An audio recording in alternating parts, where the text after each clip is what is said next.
ណា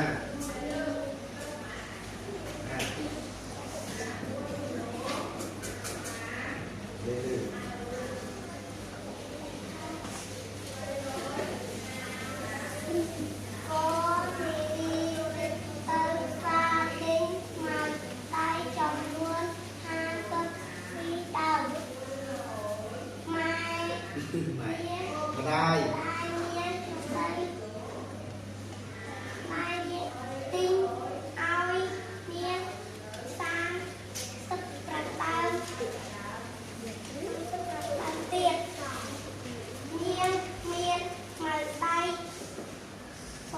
សរុបដើមខពូសុំចិញ្ចឹមកូនឈ្មោះហូបសាប្រាពីបានៅគូញី55បាពូសំមានគោសរុបចំនួនបាទពិតអញ្ចឹងគេអានមិនគេហៅថាប្រមាណកោបាទនារីទិញទៅផ្សារទិញខ្មៅដៃចំនួន52ដើមមែនទេអូម្ដាយនាងទិញខ្មៅអត់ទិញឲ្យនាង35ដើមទៀត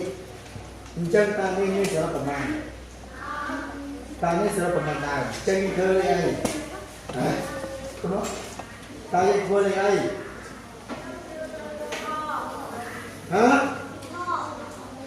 តាយើងធ្វើលេខវិទ្យាយើងមើលប្រមាណទីបូកបាទនេះត្រូវធ្វើប្រមាណទីបូកយកប្រមាណបូកប្រមាណ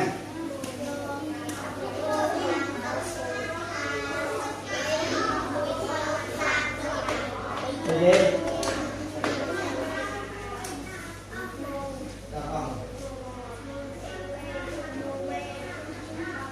ដោយ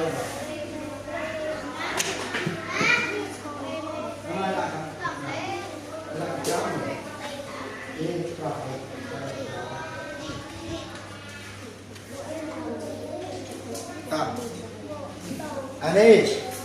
គេថាពូសំចិញ្ចឹមកូនឈ្មោល67បាល់នេះហើយនឹងកូនញី55បាល់តើពូសំមានកូនតើពូសំមានកូនសរុបប្រមាណចាំយើងទៅធ្វើប្រមាណទីអីចូលគ្នាយកអីយកកូនឈ្មោលបូកជាមួយនឹងកូននេះដល់ធ្វើសរសេរស្អាតលោកគ្រូដើរមើលអាណាគេសេមិនស្អាតសរសេរយកពីក្រាតូចណាយកពីក្រាតូចស្មើលើស្មើក្រមចំណូល